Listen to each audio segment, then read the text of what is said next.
Assalamualaikum.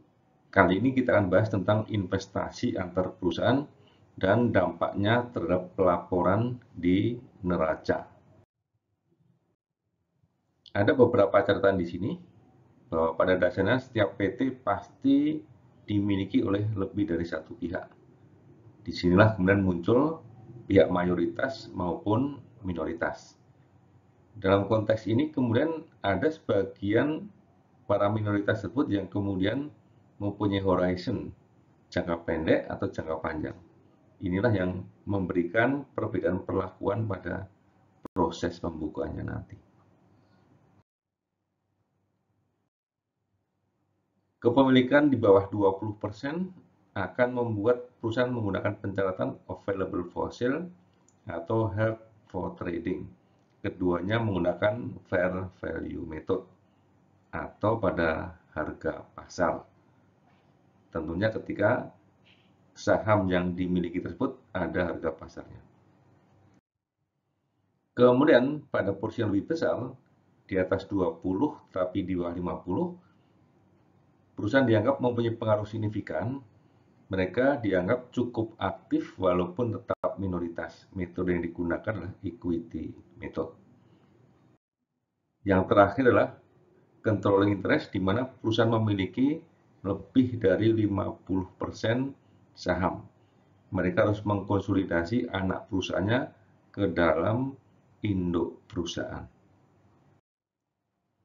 Jadi, pada controlling interest, perusahaan anak akan dikonsolidasi dengan induknya yang kemudian secara manajemen akan terlihat proses kontrol ini dari jumlah direksi yang berhasil ditunjuk oleh para pemegang saham mayoritas tersebut.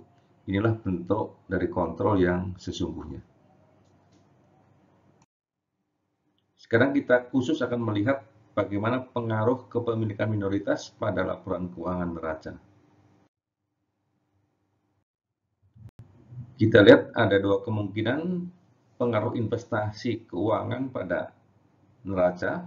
Jadi yang pertama adalah aset lancar dan yang kedua adalah aset tidak lancar. Untuk aset lancar itu terjadi karena investasi yang sifatnya jangka pendek, sementara aset tidak lancar karena investasi yang sifatnya jangka panjang. Pada aset lancar, sifat investasi ini adalah minoritas dan pasif.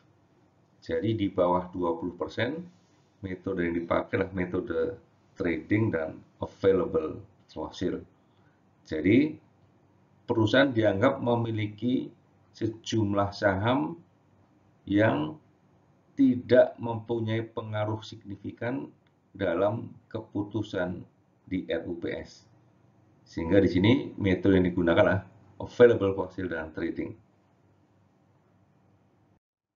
Sementara untuk investasi jangka panjang, ini muncul ketika kepemilikan di atas 20% tetapi di bawah 50%. Jadi memang perusahaan ingin memiliki dan mengontrol jalannya perusahaan tersebut walaupun bukan sebagai mayoritas. Jadi sifatnya adalah minoritas tetapi aktif. Sehingga kepentingannya adalah jangka panjang. Oleh karena itu tidak ditreatment dengan available for sale maupun trading, tapi dengan metode equity. Jadi sekali lagi, untuk kepemilikan di atas 20%, tetapi di bawah 50%.